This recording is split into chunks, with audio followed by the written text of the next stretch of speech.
Welcome to the Think Factory podcast. We got one question for you. What keeps you up at night?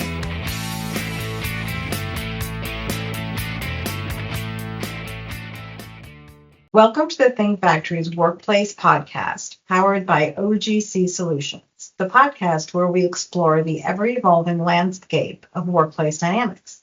My name is Alka Bahal. I'm a partner with Outside General Counsel Solutions and the chair of our Corporate Immigration Services Group, and I'll be your host today. I'm very pleased to have with me today Alexis Bovalino, Human Resources Director of Burgatory Bar. Welcome to the podcast, Alexis. Thank you so much, Alka. I'm really excited to be here. Well, we're so happy to have you with us. Can we start by telling us a little bit about your career path and what led you to your current role? Certainly. So my career path is a little bit of a non-traditional one. I had started working in the restaurant group as a young person navigating high school, and that restaurant group is headquartered in Pittsburgh, Pennsylvania. So when I went to college, I also attended the University of Pittsburgh and continued to work for the restaurant group.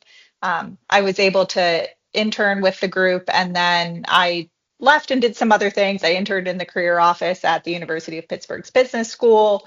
I had worked in merchandising at Dick's Sporting Goods Corporate, and something just kept tugging me back into that restaurant group where I really loved my experience. I loved the culture, and I wanted to make a difference. I had gone to school for human resources and marketing.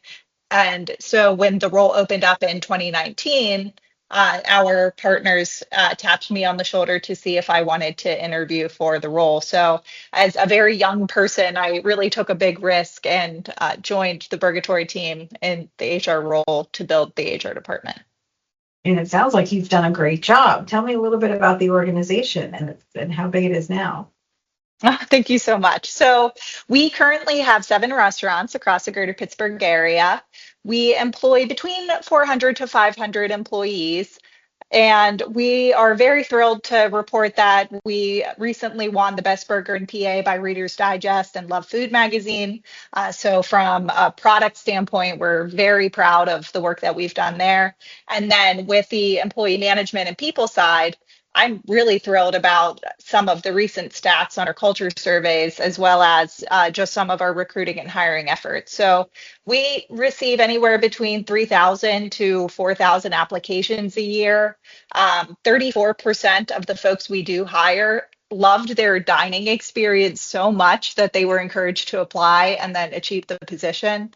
And then we have very strong pathways for growth and development. So 75% of our salaried managers started in hourly roles like me, like dishwashers and hosts and servers and bartenders, and then worked their way into the management capacity and into the salaried capacity. That's really impressive. How wonderful that you've got people who came to eat and then wanted to stay and work. Right? It's amazing. So you were really young when you first stepped into this role, and I imagine that was quite daunting. How did you overcome your concerns and succeed, as you definitely have in this role? Well, thanks. I think for me, having a support system was really important. Our leadership team has been extremely supportive and able to give each of our team members autonomy to really start stretch projects and join professional organizations and gain mentorship outside of the organization. So early in my career, I really leaned heavily on SHRM and then onto members of HR and my professors to really help me learn the role and learn really the legal and compliance side. And then from there, it was kind of trial by fire. I took on the role in 2019 in the fall, and we all know what happened in 2020. So navigating a global pandemic was definitely a way for me to earn my stripes and really help put some of the philosophy that I had learned in school into practice in real life in a restaurant group. Talk about trial by fire. Right. So certainly. How did you navigate COVID? How did it impact you? What strategies did you employ? A lot of restaurants just did not survive. And you guys have not just survived, you flourished post-COVID. We really did. And it really goes back to our people. At Burgatory, we don't believe the guest comes first. We believe the crew comes first. And by putting the crew first, that's how we're able to offer enlightened hospitality to really take care of our guests. So just because we put the crew first does not mean we put the guest last. Mhm. So with the pandemic, we really care deeply, although we did not have much information at the time. We cared deeply about how to take care of our people. So in the early days, all restaurants were shut down for business and could only do takeout as a capacity. So we thought we were going to have to do a pretty significant layoff, and that was alarming. We ended up doing a furlough instead and we ended up doing a furlough instead and providing meals to all of the crew and their families so they could come on site and pick up a meal to take home to provide. And then we would do that several times a week. And then we very quickly realized that our guests thought that burgers taste great in a box, which was very exciting for us. So we were able to do recalls about 2 weeks after the initial shutdown. And from there, we did voluntary recalls, understanding that many folks on our team were grappling with new changes in childcare as the daycare shut down, or that loss in flexibility from their spouse's work, or just a fear. And so what we did was really a pulse check with our team, who was comfortable working side by side, elbow to elbow, and who wanted to wait and kind of ride out that furlough for when we would eventually have to do a formal recall for all of our staff. And so that care and that compassion, I think, went a long way with our folks. We communicated weekly via email and our messaging platforms. We continued with this philosophy that although we may not know everything, we are going to be as transparent as possible with the information we do have. And in doing that, we can at least provide some security through that knowledge and foundation. Our leadership group met weekly, which again, that communication was very helpful. And then across the board, our leadership team worked elbow to elbow alongside our crew. So our accounting team, our myself as the HR department, our president, we were all working in the operations alongside our crew. So that also gave us an opportunity to learn what were their fears, what were things that were concerning to them, and then be able to bubble up that communication and really make a difference. That's terrific. And I bet with the employee first or team first approach, you had a lot of volunteers who were willing, or at least were able, they were back at work. Absolutely. Yes, we had such a great core group of staff, and that really allowed us to charge forward during the pandemic and come out on the other side successfully. We did then were able to do really great rewards for our crew. So we launched some bonus programs that affected our hourly employees. We had elevated the minimum wage since our tipped compensated employees could no longer rely on that tip credit and tip income. So we elevated all of our staff to elevated rates. I think at the time we used $14 an hour for the front of the house crew and did it tip pool. But in doing those things, we made sure that our staff was supported and cared for. That's terrific. That's some really great strategies there. So now in the post-pandemic world, how has the business changed? And what have you learned? Have you employed different things? Do you do things differently than pre-pandemic? In some ways, yes. In some ways, no. Vic, our president, coined the phrase flimble, which is flexible and nimble. And so we definitely take on a flimble strategy to navigate challenges more quickly. We have been diving very deep into educational programs and really how to help our staff not just be successful at Burgatory, but to take their knowledge in other aspects of their lives. Post-pandemic, leaning into that education allowed us to be a part of a program called the Great Game of Business. We're one of 3 restaurants who are piloting this program through the National Fund of Workforce Solutions. And so the entire idea is how to better frontline work. So we're teaching all of our crew from the dishwasher to the management team how to read our financial statements if they're interested in learning that. So they have access to our P&Ls. They can attend meetings to learn about how we do business, and then they can provide ideas to make us better. And that very crew forward approach, that information where the folks interacting with our guests and each other every day are giving us information and ideas, helps us to be a stronger workforce. Oh, interesting. So a lot of businesses would be concerned about sharing that level of transparency with their employees. What is your sort of sense been, having done this for a while now? Is there They're not so worried about the transparency, the sharing of financial information? Is the benefit of the employees understanding the financial functionality contributing to improved work ethic, performance?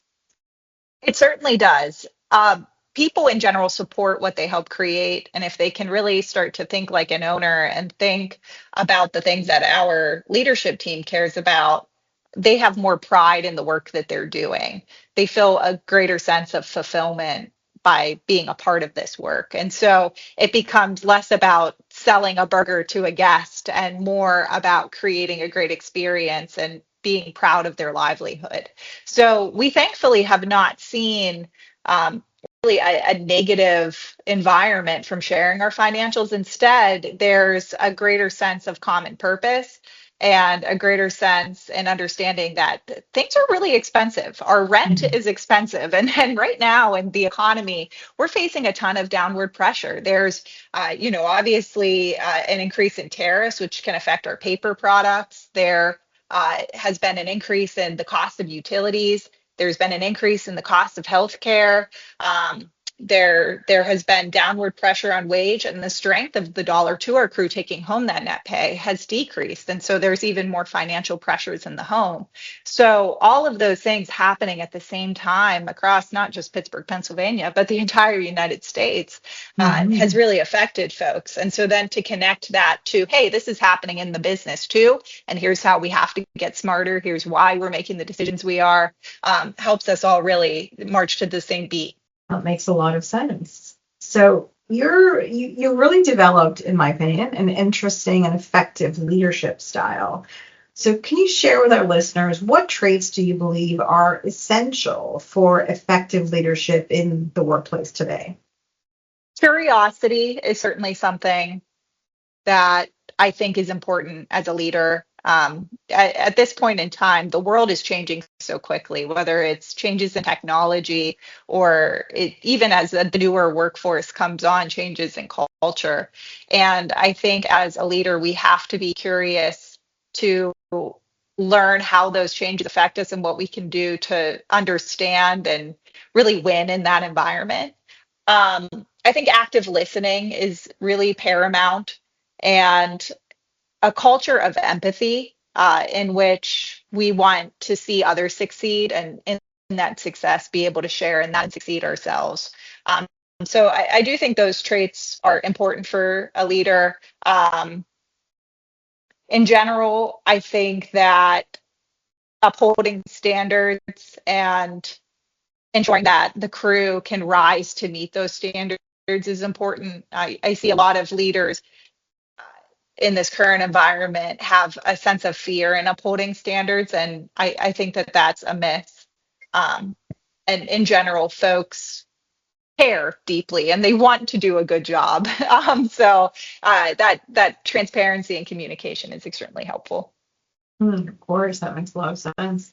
So certainly, as you mentioned, different leaders have different leadership styles, react positively or negatively to different types of pressures. How do you view leadership styles as influencing the workplace? And do you have any recommendations for how leaders can adapt their approach to be better? Certainly. That translates extremely well to restaurants. We have a running joke in our restaurant group that the spirit of the kitchen is felt by who the manager on duty is. So really when you have a manager who is calm and cool and selected that the kitchen is going to react in that way. And if you have a manager who thrives in more chaos or yells, then the entire kitchen will start to take on that energy. And I think that can be translated to really any industry or any operation where we look at our role models or the people that are succeeding and we want to be more like them. And in our restaurant group, we've been very blessed to have leaders who are kind and forward thinking and creative and nimble. And so we take on that really entrepreneurial spirit and feel that ourselves and that deep sense of ownership. So I think in general, if leaders can take on those qualities and they genuinely care about developing the people below them to help them power their own lives forward, that just creates better workforces in general. That makes a lot of sense. How would you describe the culture in your workplace? Obviously, your on-site leaders contribute to that. You contribute to that, and to the overall executive team. Do you feel like you have alignment among the leadership team in creating a particular culture? And do you have goals for how you want that culture to sort of support employees? Do. We recently did a culture survey, and so we heard directly from our crew how we're doing and the areas in which they feel we're doing well. We have a couple of statistics. So 63% of our folks rated us highly that Burgatory focuses on developing its people and helping them grow professionally. So again, that pathway for growth and development is strong across our organization. 77% rated us highly that the environment at Burgatory is supportive of the expression of different opinions, styles, and perceptions. For me, that's really important because I care very deeply about creating an inclusive environment in which our folks express mutual respect towards one another, despite what someone may believe or feel. We want our folks to experience that melting pot that makes Pittsburgh so unique, and for the fabric of our organization to reflect the fabric of our community. And the fact that it does means a lot to us as an organization. 85% rated us highly that Burgatory is a good corporate citizen. We care about the community. Charitable efforts, initiatives, giving back is paramount. So we partner with our local food banks, providing meals twice a month.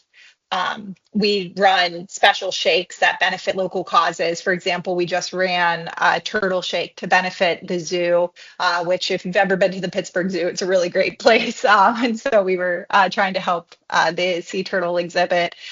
We partner with our local hockey organizations and different sports that then impact the community in a positive way. So we really do try to be a citizen to our community and have our crew help us in that. That's terrific. Now, when we spoke before, we talked about these unique aspects of your company culture. You shared with me a motto that you have. You want to share that with our listeners? Your one burger at a time? Absolutely. So we have a motto. It's actually on our career page, and it's that we want to change the world one burger at a time. I love that. It's just fantastic. So what strategies do you use to keep the team motivated? I mean, you talked about the great game of business, which is a very interesting concept. Tell me a little bit more about that, and if there are any other strategies that you employ. Certainly. The Great Game of Business is new for us. We've been a part of the program for about 2 years now. And in that organization, the entire objective is to share in the rewards of a successful operation. And so folks pick a critical number that could be an EBITDA target, that could be something around guest experience. The options are unlimited, but folks all look to drive that number and then share in a bonus program, whether they're an hourly or salary employee. So we have implemented that program in our operation.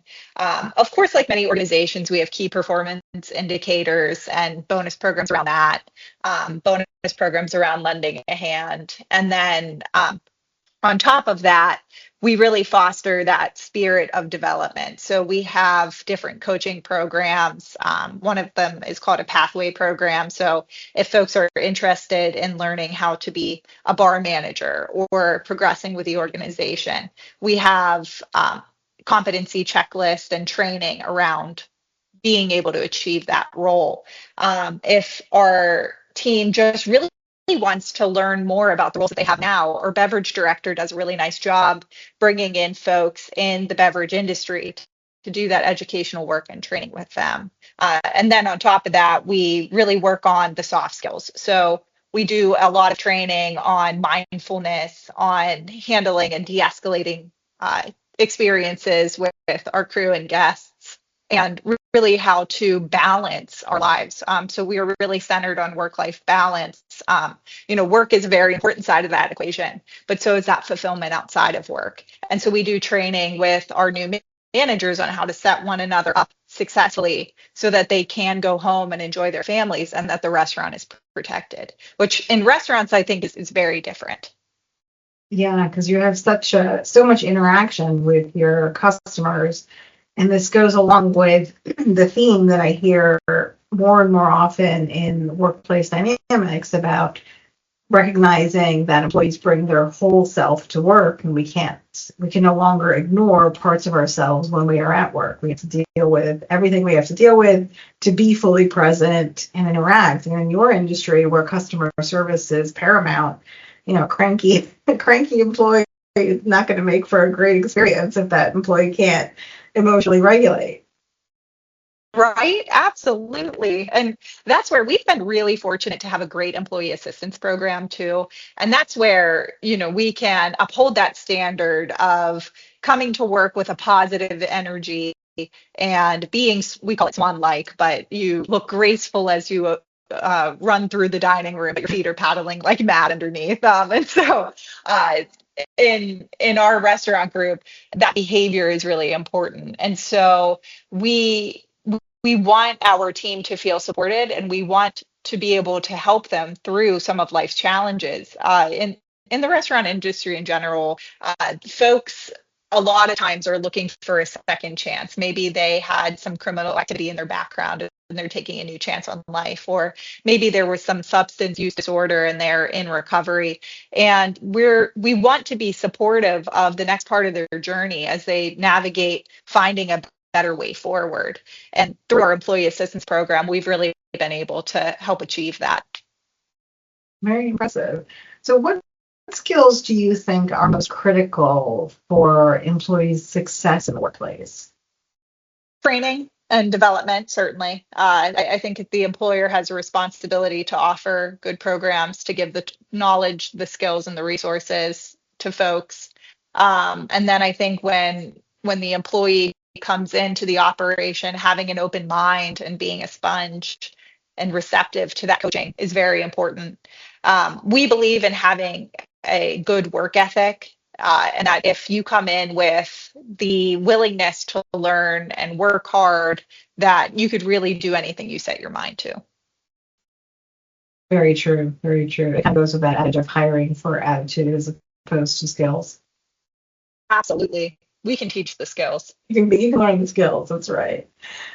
So our workforce today is quite unique in that we have 5 generations in the workforce at the same time. And I'm guessing that is true at Burgatory across leadership and all of your employees. So how does this affect the workplace dynamic? Obviously, the boomers have one way of talking, viewing, communicating. Gen Z has a different way. How do you span these differences? It certainly is. We certainly have all 5 generations across our workforce. I think it's important for each person to have a spirit of mutual respect and charitable assumption when going into those conversations. With Burgatory, we have a Bible of core commitments, the little play on how the burger heavenly shake. Our handbook is called our Bible. And we have 10 commitments that we make to one another to help the culture match our expectations of that culture. So one of those things is mutual respect, and that's something I've talked a lot about, and even in this session. And that's the understanding that we all have perspectives and opinions, and we can share those, but we have to be understanding of the other person, and we have to come in with an open mind in those conversations. And then with charitable assumption, it's assuming the best in the other person. So if you're going into a conversation assuming that that person did everything that they could to either help the guest experience or help the restaurant thrive instead of playing the blame game. And those abilities and that spirit transcends age. So it doesn't matter if you're the 16-year-old kid or the 65-year-old prep cook. Being able to have that conversation with one another and come from a place of respect and the assumption of positivity drives those conversations forward in a way that we can come to a common understanding. I do think it's a bit of a cop out for organizations to say that it's so difficult to navigate, because at the end of the day, each person just wants to be respected and feel like their work matters. Absolutely. Do you have any advice for handling conflicts within the team, among team members, while still maintaining that positive culture? I do. It goes back to active listening. Folks want to feel heard. They want to feel that they can come to you with a call out or a change or something that frustrates them and work towards a solution. That, I will say, is one of the big difference generationally, where our Gen Z folks and even, as Gen Alpha considers moving into the workforce, there are certain aspects of polite behavior that change based on the physical space or the virtual space, where folks who grew up with technology are really good at navigating that virtual space. But we as the employer do have an obligation to teach and help and coach with how to navigate those layers of professionalism and common courtesy in the physical space. So those folks may be very compassionate and understanding when talking about, when to text or when to call or how to navigate social media. But then we're training the one-on-one conversation of what to do if you feel that someone said something that upset you, or how to navigate a conflict. And so we absolutely have had to do more coaching in that sense. But on the flip side, we have many of folk who have navigated their lives for years and years and years in one way, thinking that certain behavior is acceptable, and now it's no longer acceptable. So there's that same kind of coaching on that side too. Yeah, that's so true. That's so true. And certain behavior is acceptable at work and not at work. It's okay. Right. So it's really a lot about coaching and training. And do you have a formalized training program? We do. We have a 7-week-long program for any manager who comes into our space, which has a mix of a learning from leader session done by our executive leadership team, and then one-on-one on the job training with our managers. We did recently involve some of our more tenured general managers. One in particular has their master's in human resources, which is obviously very helpful to have her help with the training program. And so really just leaning into the folks that grew up in our operation and have the skill sets that we're looking for to then inspire others has been really important. So a mix of that formal training and the competency checklist and the handbooks and all of the reading material to then that one-on-one mentorship. Excellent. Very well organized. I like that. Do you have any advice for leaders looking to navigate the challenges of the workplace, say, in the next 1 to 3 years? I'll have to lean on being flexible and nimble. I think that in this environment, the world is changing at a rapid pace. We again talked about the incoming technology and the changes in the workforce and just the experiences that folks have had over the past few years navigating school um, and social paradigms and now entering the workforce, I do see that changing over and over and over the next few years as we hopefully come back to a more normal social structure where folks can enjoy physical spaces a little bit more. But it's been slow to come back, and so I do think that as employers, we need to be cognizant of the gaps and experiences that individuals have had and how that affects them culturally, how it affects their mentality, and how it affects their behavior towards the work environment. For folks who don't have a lot going on outside of work, work is going to be really important, and they are going to feel very deeply about the challenges at work, and that will affect them mentally. And so I think that we need to have an understanding as leaders to have more compassion and coaching and training for those folks. That's great advice. Very insightful. I think a lot of us trying to move on, quote unquote, from the pandemic and move, quote unquote, back to normal, we tend to forget that those years of the pandemic have left a permanent gap for a lot of folks, especially younger folks that would have normally gotten a different environment of socialization, education, and interaction. It's just a blank spot compared to what the rest of us may have had in our formative years, if you will. I know I'm guilty of that. I forget that that's just a blank spot there. So what's and go ahead. Oh, I just think that that's where restaurants and hospitality or retail or anything that's a forward-facing environment is more sensitive to that because we interact with those folks at those times in their lives. And so we're trying to give them the skill sets they need to take on that next step and to create the stepping stones for them as they achieve other aspects of their lives. Where, if folks lend in a more professional setting, you're getting that employee who has already been through all of that. So we're kind of the trial run to it. So I do think that in both retail and hospitality sectors, we're seeing that more quickly.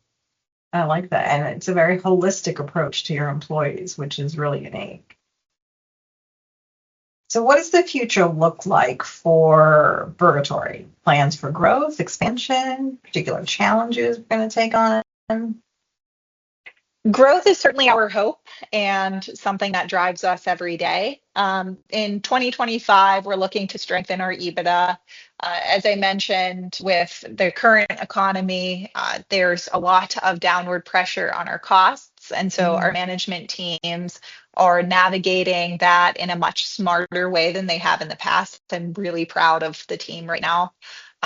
But we've been trying to drive revenue through a focus on hospitality and making sure that our guests feel that love and care, that we're focused on a value proposition. So our guests know about the locally sourced products and how we are a scratch kitchen. So we do everything in-house. And then from there, to once we can strengthen our EBITDA, then of course we aspire to grow. That was something we were really eager to do pre-pandemic, and now the pandemic was really a great magnifying glass for us on some of the challenges we were facing in communication and competency that we've been working to address over the last several years.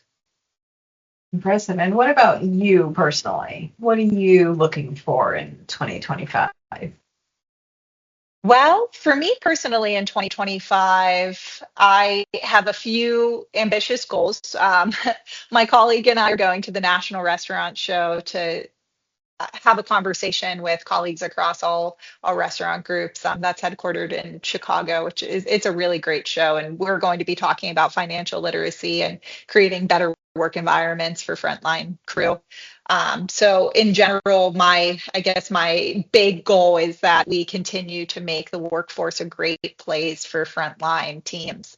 Our cooks, our bartenders, our servers deserve to have an environment where they feel supported and they feel fulfilled and that they're able to inspire the community. So that really drives me. I in 2025, we're hoping to lean into technology a little bit more. We're working on some app development, working on strengthening our communication and accountability. And in general, I am just trying to make sure that our workforce feels supported. It sounds like you've got a lot of good things coming your way in 2025. It will definitely be quite the year. So do you want to share with our listeners some information about where your restaurants are located, where they can find out more about the organization and about you? Certainly. So our restaurants are headquartered, or I'm sorry, our restaurants are located in the greater Pittsburgh area. We have 7. So we have Fox Chapel, Robinson, Homestead, Murraysville, the North Shore, Cranberry, and McCandless. We do also have 2 stadium locations in PPG Paints Arena and at Acrisure Stadium. All of our addresses and information can be found at www.burgatorybar.com. And then if folks are interested in reaching out to me directly, I do have a LinkedIn profile. It's just my name, Alexis Bovalino. Terrific. I do hope our listeners do reach out. I have one last question for you before I let you go, which is not a question we prepared for, but it is our traditional closing question on the Think Factory podcast. And that is, what keeps you up at night? What a great question. I think what keeps me up at night is that as the years progress, the power of the dollar seems to shrink for our employees. And at the end of the day, I would love to see our employees work in our operation, feel a sense of fulfillment, take home a paycheck that matters, and be able to do the things that matter in their lives outside of work. And I think in general, as we look at where the United States is right now and how it progresses, that we all need to get a little more creative and find ways to strengthen that dollar. Thank you so much, Alka. I really appreciate the time today. Thank you all for listening. This is the Think Factory's Workplace podcast powered by OGC Solutions. This is Alka Bahal signing off. Until next time.